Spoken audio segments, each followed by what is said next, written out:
মেঘলা দিনে সকাল ৬টা থেকে রাত পর্যন্ত বাসি কাজ প্লাস রান্না প্লাস ঘরের সমস্ত কাজ এইভাবেই স্টেপ বাই স্টেপ করে থাকি। রাধে রাধে বন্ধুরা, কেমন আছো? আশা করি তোমরা যে যেখানে আছো সবাই খুব ভালো আছো, সুস্থ আছো।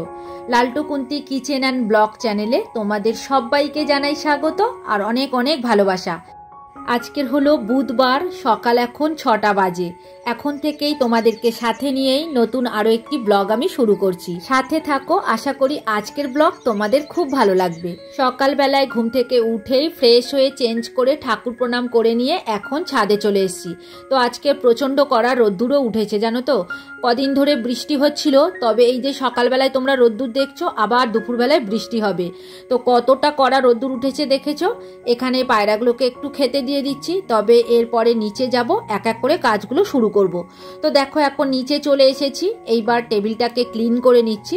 আমি যে প্রত্যেক দিন সকালবেলায় যে কাজগুলো করে থাকি সেইগুলোই তো তোমাদের সাথে শেয়ার করি। আজকের প্রথমেই দেখো টেবিলটাকে আমি পরিষ্কার করে নিচ্ছি। এইবার রান্নাঘরে যাব, ওই রান্নাঘরের স্ল্যাবটা একটু মুছে নেবো হালকা করে, আর গ্যাস ওভেনটাও হালকা করে মুছে নেব। তো তারপরে ভাত বসিয়ে দেবো আগে, তারপরে আমি বাকি কাজগুলো সারবো আর কি। তো দেখো এখানে ভাত রেডি করে দিয়েছি, বাবা জ্বালন দেওয়া শুরু করে দিয়েছে।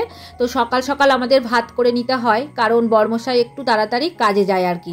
এইবার আমি নিচে যাব, আমার বাকি কাজগুলো সেরে নিয়ে তারপরে তরকারি বসাবো। তবে আমি উনুনে তরকারি করি না, গ্যাসেই করি। তো এখন দেখো ছেলের বিছানাটাকে আমি একটু পরিষ্কার করে দিচ্ছি। ও প্রথমেই সকালবেলা উঠেই বিছানাটাকে তোলে, দেখো মশারিটা তাল করে রেখে দেয় আর বালিশগুলো একটা জায়গায় জড়ো করে ব্যাস চলে গেল।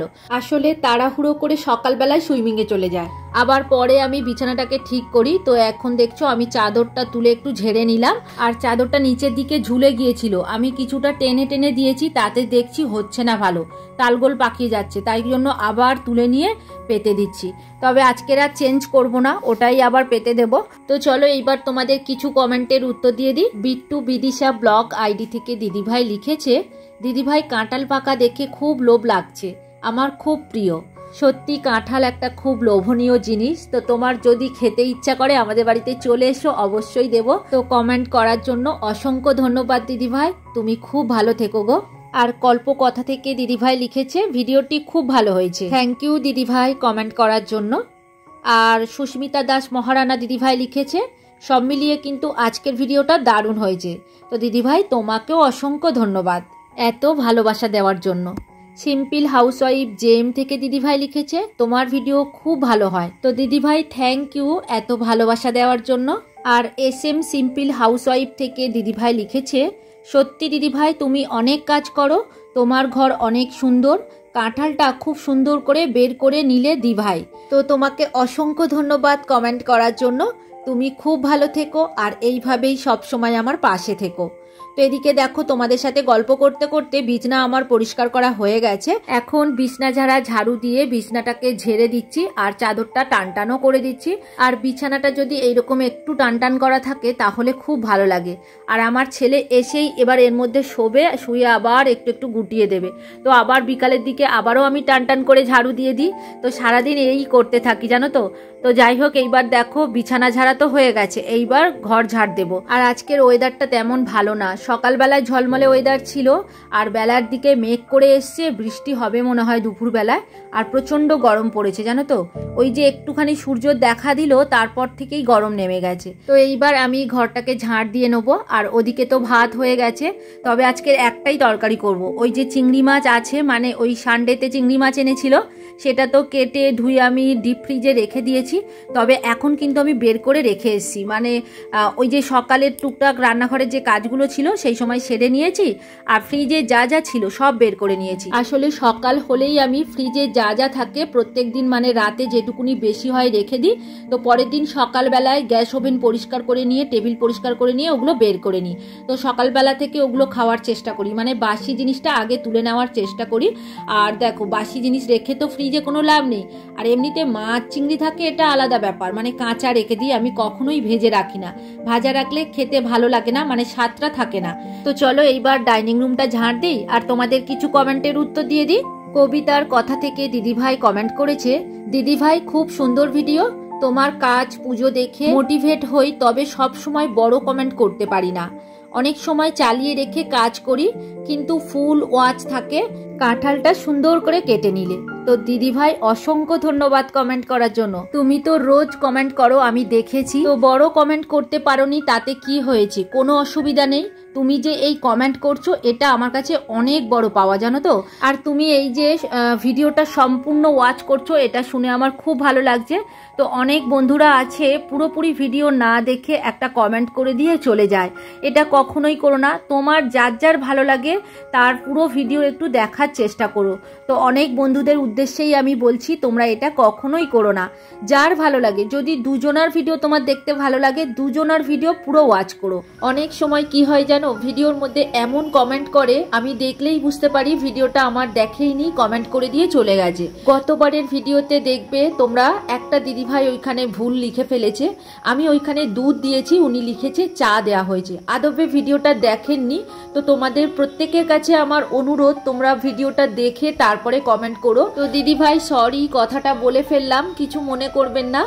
এখন চিংড়ি মাছটাকে জলে দিয়ে রেখেছি যাতে বরফটা ছেড়ে দেয়। তো এরপরে রান্না বসাবো, তো তাই জন্য একটু জল দিয়ে রাখলে কি হবে, বরফটা তাড়াতাড়ি ছেড়ে দেবে। আর ওদিকে সবজি কেটে নিয়েছি, তোমরা দেখেছো, ঝিঙে আলু কেটে নিয়েছি। আর এদিকে তেলটাও শেষ হয়ে গিয়েছিল, তাই তেলটা ঢেলে নিলাম। আর ওদিকে ভাত হয়ে গেছে, কিন্তু এখনো আমার তরকারি বসাতে পারিনি, আজকে একটু দেরি হয়ে গেছে।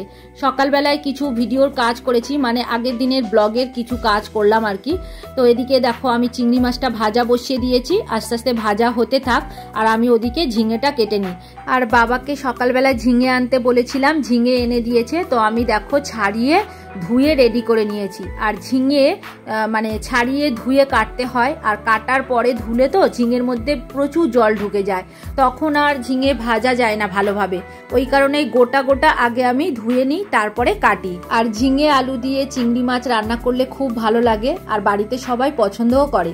ওই কারণে বাবাকে বলেছিলাম ঝিঙে এনে দিতে। তো দেখো 500 ঝিঙে এনে দিয়েছে, সবটাই আজকে রান্না করে নেবো।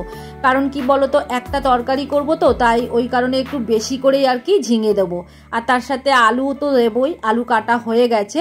আর ওদিকে একটুখানি তরকারি আছে, মানে কালকেকার ওই যে কচু আলু দিয়ে ইলিশ মাছ করেছিলাম, তোমাদের সাথে শেয়ার করেছি। তো সেইটার একটা পিস মাছ আছে আর একটুখানি তরকারি আছে, তবে সেটাও দিয়ে দেবো এর মধ্যে, দিয়ে একটা বড় করে তরকারি করব।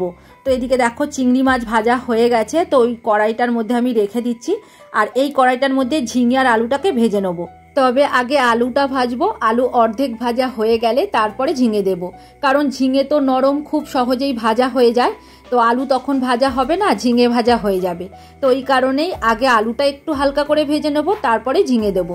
তো আলুতে একটু নুন হলুদ দিয়ে ঢাকা দিয়ে দেবো, এদিকে ভাজা হতে থাক। আর আমি ওদিকে কিছু বাসন আছে মেজে নিই, মানে সকালবেলায় ওই যে চা খাওয়া হয়েছিল, আর ওই যে চিংড়ি মাছের যে বাটিটা ছিল ওটাও আছে, একসাথে সব মেজে নেব।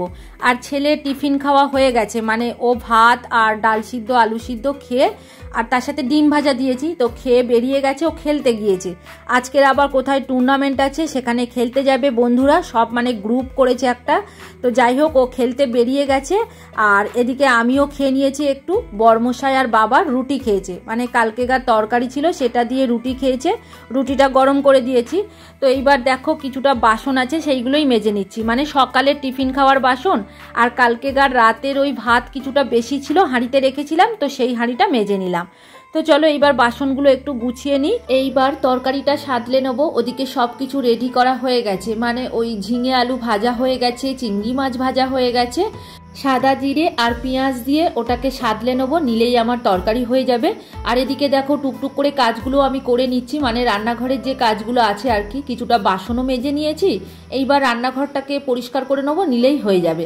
তো দেখছো আমার ঝোল হয়ে গেছে, ঝিঙে আলু দিয়ে চিংড়ি মাছের ঝোল হয়ে গেছে। আর তার সাথে ওই আগের দিনের ইলিশ মাছটা দিয়েছি, আর একটুখানি তরকারি ছিল সেটাও দিয়ে দিয়েছি।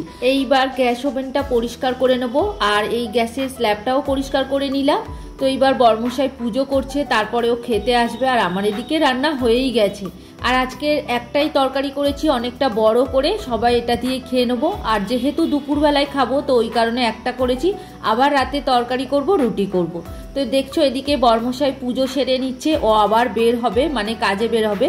আর আজকের একটু মেঘলা করেছে, এই এখন বৃষ্টি আবার শুরু হয়েছে। সকালে কতটা রোদ্দুর ছিল। তো দেখো বর্মশাই বেরিয়ে গেছে। বৃষ্টি হচ্ছে, আবার বন্ধ হচ্ছে, আবার হচ্ছে, ঠিক এইরকমই হচ্ছে। আর এই যে আমাদের গেটের সামনে ভগবানকে একটু দেখাচ্ছি আর কি তোমাদের, সকালবেলায় দেখানো হয়নি তাই আজকের এখনই দেখিয়ে নিলাম। তো চলো এইবার ঘরে যাই, অনেক কাজ পড়ে আছে। আসলে কি হয়, সকালবেলায় এত কাজের চাপ থাকে আমি এক্সট্রা কাজগুলো করতে পারি না। যেহেতু বর্মশাই সকাল সকাল বের হয়, ওই কারণে সকালের দিকে আমি রান্নাটা করে নিই আর সবাই মিলে টিফিন করে নিই, তারপরে কাজ শুরু করে দিই। তো এখন বাবার বিছানাটা একটু ঝাড়ু দিয়ে নিচ্ছি। বাবা সকালবেলায় তুলে দেয়, তাও বেলার দিকে একটু ঝাড় দিয়ে তারপরে আমি এদিকের কাজগুলো শুরু করি আর কি। তো দেখছো এইবার গ্যাস ওভেনটাকেও ক্লিন করে নেবো, কারণ ওই যে রান্না করেছি কড়াইটা বসানো ছিল, আমি তো পরিষ্কার করে নিয়েছি, নিচটা করা হয়নি, ওয়ালগুলো করা হয়নি, তাই ওই কারণে আবার করে নিচ্ছি। মানে ওভেনের নিচটা পরিষ্কার করে নিতে হয়, একটু একটু নোংরা নিচে পড়ে যায় জানো তো, আর ওয়ালেও তেল ছিটিয়ে লাগে, তো ওই কারণে ওয়ালটা আর নিচটাও একটু পরিষ্কার করে নিই। এইবার সিঙ্কের চারদিকে একটুখানি সাবান দিয়ে ভালো করে ভিমবার কসবাইট দিয়ে রগড়ে নিচ্ছি, আর ওই যে লোহার যে জালিটা আছে ওটা দিয়েও রগড়ে ক্লিন করে নিচ্ছি। আসলে সারা দিন এখানে আমার বাসন মাজা হয়, মাছ ধোয়া হয়, সব কিছু ধোয়া এখানেই হয়, তো ওই কারণে আমি সব সময় সিঙ্কের জায়গাটা পরিষ্কার রাখার চেষ্টা করি। আর রান্নাঘরের সব থেকে এই জায়গাটা বেশি নোংরা হয় প্রত্যেক দিন। তো দেখো প্রথমে সাবান আর কসবাইট দিয়ে আমি রগড়ে নিয়েছি, এইবার জলটাকে মুছে নিচ্ছি। এই জল না মুছলে তো সাদা সাদা একটা দাগ থেকে যায়, মানে ওয়ালের মধ্যে কলের মধ্যে, ওই কারণে আমি গামছা দিয়ে দেখো সমস্ত জায়গাটা জলগুলোকে মুছে নিলাম। তো চলো মোটামুটি কাজ আমার রান্নাঘরে হয়ে এসেছে। রান্নাঘরটা দেখবে একদম ফ্রেশ লাগে আর কোনো পোকামাকড়ও আসে না। এবার ওই দিকে যাব, মানে ঘরের দিকে কিছু কাজ বাকি আছে ওইগুলোই করব। আর আজকের এত বৃষ্টি হচ্ছে না, দুপুরের দিকে মেঘলা করেছে, সকালের দিকে কতটা কড়া রোদ্দুর ছিল তোমরা তো দেখেছো। তো এইবার একদম অন্ধকার হয়ে এসে আর প্রচুর বৃষ্টি হচ্ছে।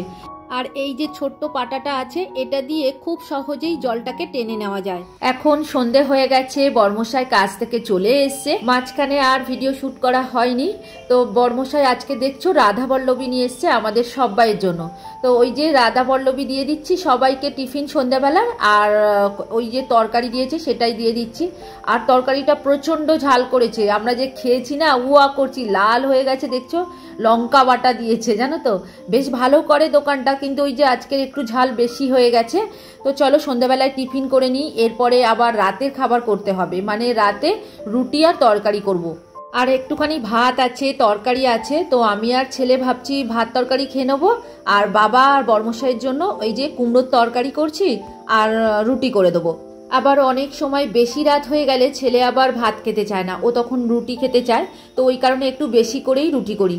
আর এই কুমড়োটা অনেক দিন আগে এনেছিলাম জানো তো, খাওয়া হয়নি ছিল, তো আজকে ভাবছি রান্না করে নিই। আর কুমড়োটা খুব সুন্দর, আগের দিন একবার রান্না করেছি, কি মিষ্টি কুমড়োটা, একটুও মিষ্টি দিতে হয়নি। আর আজকেও খানিকটা করছি, তবে দেখো 3-4 দিন রয়েছে তাও কিন্তু নষ্ট হয়নি। কুমড়ো এমনিতেই নষ্ট হয়ে যায়, তবে যদি ভালো কুমড়ো হয়, একটু পাকা ধরনের কুমড়ো হয়, তখন নষ্ট হয় না। আর এই কুমড়োটা আমিই কিনে এনেছিলাম। আর বর্মশাই আর বাবা যখনই কুমড়ো কিনে আনে অতটা ভালো ওরা বুঝতে পারে না, কুমড়ো ভালো হয় না, তো আমি ওনাদেরকে বারণ করে দিই তোমরা আনবে না, আমি যখন যাব বাজারে তখন দেখে শুনে আনবো আর কি। চলো এইবার গতবারের ব্লগে যারা কমেন্ট করেছে, তো তোমাদের কমেন্টের একটু উত্তর দিয়ে দিই। মৌসুমি মন দিদিভাই লিখেছে, আমি দ্বিতীয় লাইক, অসাধারণ সকালের পাউরুটি, ডিম সিদ্ধ, কলা এবং চা, সবার জন্য টিফিন তৈরি করলে, তারপর আবার রান্না করলে। মাছের তরকারিটির রেসিপি ভীষণ ভালো লাগলো, বন্ধু পাশে আছি, পাশে থেকো বন্ধু। তো দিদিভাই ওটা চা ছিল না, দুধ ছিল। তো যাই হোক, কমেন্ট করার জন্য তোমাকে অসংখ্য ধন্যবাদ। তুমি ভালো থেকো, সুস্থ থেকো, আর এইভাবেই আমার পাশে থেকো। আর হাংরি বয় থেকে দাদাভাই লিখেছে, আপনার ঘরটা অনেক সুন্দর, কাঁঠাল পাকা দেখে লোভ লেগে গেল, নতুন বন্ধু হলাম, প্লিজ অনুরোধ রইল পাশে থাকবেন। তো থ্যাংক ইউ দাদাভাই আমার কমেন্ট করার জন্য, আর আমি অবশ্যই পাশে আছি। আর কমেন্ট করেছে জয় অ্যান্ড মম থেকে, আর অমৃতা নাগ দিদিভাই, আর আবিদাস রান্নাঘর থেকে, আর প্রিয়াঙ্কা টাইম স্টোরি থেকে। তো তোমাদের প্রত্যেককে অসংখ্য ধন্যবাদ, তোমরা সবাই খুব ভালো থেকো আর এইভাবেই আমার পাশে থেকো। এদিকে কুমড়োর তরকারিটা বসিয়ে দিয়েছি, ওই যে একটুখানি 5 ফোড়ন দিয়েছি আর শুকনো লঙ্কা দিয়েছি, দিয়েই কুমড়ো আলুটা দিয়ে দিয়েছি। এইবার একটুখানি নুন হলুদ দিয়ে দেবো, দিলেই হয়ে যাবে। আর অনামিকা বাসু দিদিভাই কমেন্ট করেছে, খুব সুন্দর ভিডিও, চালিয়ে যান এবং এগিয়ে যান। তো দিদিভাই অসংখ্য ধন্যবাদ কমেন্ট করার জন্য। তো তুমি ভালো থেকো, সুস্থ থেকো, আর এইভাবেই আমার পাশে থেকো। এদিকে নুনটা শেষ হয়ে গিয়েছিল, তো নুন কিছুটা বার করে নিলাম। আর আজকে যদি এই যে নুন না বার করি তাহলে কালকের অসুবিধা হবে রান্নার সময়, তো ওই কারণে আজকে দেখো কাজটা সেরে নিলাম। আর বর্মশাই আরও একটা জিনিস নিয়ে এসছে, তবে তোমাদের সেটা দেখানো হয়নি। নিমকি নিয়ে এসছে। ও যে অফিসে কাজ করে, অফিসের পাশেই একটা জায়গায় নিমকি ভাজে, তো মাঝে মধ্যে আনে। তো এইবার নিমকি খাবে বলেছে, চলো এবার নিমকিটা বের করে একটু দিই। আর সন্ধে হলেই কিছু না কিছু টিফিন খেতেই আমাদের লাগে। তো এখন দেখো একটু নিমকি দিয়ে দিচ্ছি সবাইকে, কারণ কি বলো তো, গরম আছে তো, গরম গরম খেতে বেশি ভালো লাগে। আর এটা খেতেও বেশ ভালো, মানে কেনা নিমকির থেকে অনেকটা ভালো। তো চলো বন্ধুরা, আজকের ভিডিও আর বড় করব না, এখানেই শেষ করব। তোমরা সবাই খুব ভালো থেকো। আর ভিডিওটা যদি কোথাও তোমাদের একটুও ভালো লেগে থাকে, লাইক কমেন্ট শেয়ার করে দিও। আর নতুন বন্ধু হয়ে থাকলে আমার চ্যানেলটিকে সাবস্ক্রাইব করে দিও। আজকের মতো এখানেই রাখছি, এবার দেখা হবে পরের ভিডিওতে। আজকের মতো গুড নাইট।